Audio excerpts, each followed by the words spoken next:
Nuaiman ini setiap hari mabuk di hadapan Nabi Muhammad SAW. Kalau mau ketemu Nabi, minum khamar dulu. Tahu khamar haram, tahu. Karena cari perhatian kepada Nabi Muhammad SAW. Jadi kalau ketemu mabuk, entah ditegur sama Nabi. Ya Nuaiman, haram, jangan diikutin, jangan diminum lagi. Iya ya Rasulullah, sadar, senang Nuaiman. Besok ketemu lagi, mabuk lagi. Ada satu kisah lagi di mana Nabi SAW setelah ditinggal oleh dua orang yang dicintai. Nuaiman ingin bikin senang Nabi SAW karena ngelihat Nabi itu selalu bersedih. Karena cintanya Nuaiman kepada Nabi Muhammad SAW, Nuaiman ini berangkat ke tempatnya Zaid bin Thabit. Sayyidina Zaid jual kambing. Diminta sama Nuaiman, ya Zaid, saya ambil kambingnya 2, saya mau hadiahin ke Nabi katanya. Oh iya silahkan kata Zaid. Duitnya mana Nuaiman? Duitnya nanti minta sama Nabi. Ini kira-kira yang begini kalau kita ketemu kita apain nih orang?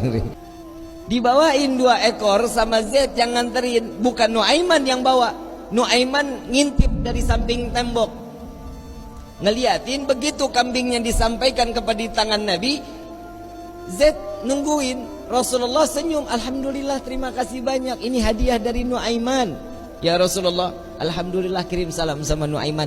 Dan setelah sedihnya Nabi, pertama kali senyum saat Nuaiman menghadiahkan kambing kepada Nabi Muhammad SAW. Diterima sama Nabi. Zaid nggak jalan, diam aja. Ada apa lagi wahai Zaid? Ada lagi yang mau dibicarakan? Enggak ya Rasulullah, duitnya. Dan di situ Nabi ketawa yang kedua kali karena melihat Nuaiman sedang ngintip di balik tembok. Nabi bayar kambing tersebut dengan niat Nuaiman bukan orang yang punya. Karena cintanya Rasulullah kepada Nuaiman, Nuaiman dapat sesuatu kedudukan terhormat di hadapan Allah. Tukang mabok bikin kesel Nabi, tapi Nabi kalau nggak ada Nuaiman nggak mau ngajar. Selalu bikin senang Nabi Muhammad SAW. Satu waktu saat setelah Nuaiman wafat, Rasulullah yang mandiin, Rasulullah yang kafanin, Rasulullah yang masuk ke liang lahat.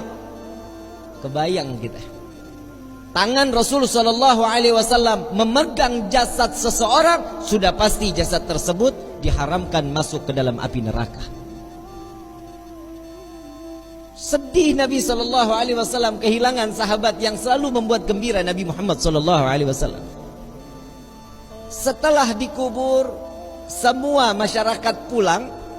Rasul SAW mengatakan, wahai sahabat, silahkan kalian pulang. Aku ingin menyaksikan saat Nuaiman ditanyakan oleh para malaikatnya Allah. Aku khawatir Nuaiman tidak dapat menjawab. Ditungguin sama Nabi Muhammad SAW. Ini mukjizatnya Nabi. Nabi dapat mendengar mungkar nangkir saat dimana dia membicarakan, mempertanyakan kepada ahli kubur. Datang malaikat mungkar nakir. Assalamualaikum ya ahlal jannah.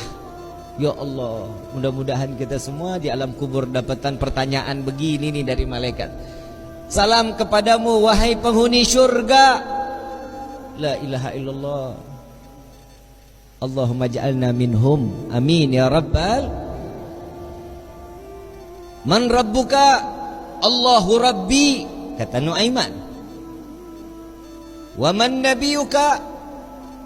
Coba ulang pertanyaannya, kata Nuaiman. Wa man nabiyuka? Tunggu, kayaknya saya salah dengar. Wa man nabiyuka? Jangan kencang-kencang, orangnya masih di atas tuh, kata dia. Di situ Nabi masih tertawa. Nuaiman walaupun ada di dalam liang lahat masih membuat senyum baginda Nabi Muhammad SAW. Apa yang membuat seperti ini? Cinta.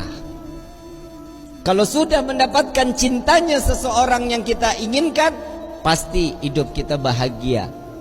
Bagaimana kita mendapatkan gapainya cinta Nabi Muhammad SAW? Orang yang bersolawat, insya Allah keluar dari sini pulang dari sini berkah hidupnya, dosanya diampuni oleh Allah, kedudukan diangkat oleh Allah. Satu salawat 10 derajat Allah angkat di hadapan Allah. Jadi nggak ada yang rugi. Kalian duduk lama-lama di tempat ini sama-sama bersolawat. Apa sih manfaat solawat? Nabi SAW saat Isra wal Mi'raj sedang di Buraq, Nabi melihat ada satu malaikat, tangannya, jarinya jutaan, tangannya ribuan. Ditanya sama malaikat Jibril, Rasulullah nanya kepada malaikat Jibril, "Ya Jibril, ini siapa?" "Ini malaikatnya Allah ya Rasulullah." "Apa tugasnya?" "Tugasnya dia menghitung butiran air hujan dari zaman Nabi Adam sampai akhir zaman. Tidak ada satupun yang luput dari hitungannya." "Enggak ada ya Rasulullah, semua terhitung. Yang netes di laut, yang netes di tanah, yang netes dimanapun, semua terhitung oleh malaikat tersebut." Lalu didatangi oleh Nabi SAW. "Wahai malaikat Allah, begitu sempurna Allah ciptakan engkau." "Ya ya Rasulullah, tugasmu begitu mulia menghitung butiran air hujan." "Betul ya Rasulullah." "Adakah satu yang pernah terlewat dari hitunganmu?" Nunduk malaikat ini, "Ya Rasulullah, ada yang aku tidak dapat menghitung setiap apa yang telah diberikan oleh Allah." "Apa wahai malaikat Allah?" "Tatkala umatmu bersolawat kepadamu, maka dengan rahmat dan keberkahan yang Allah turunkan ke orang-orang tersebut, aku tidak dapat menghitung dari butiran berapa rahmat dan keberkahan yang datang Allah berikan kepada orang-orang tersebut." Sallu ala Nabi Muhammad.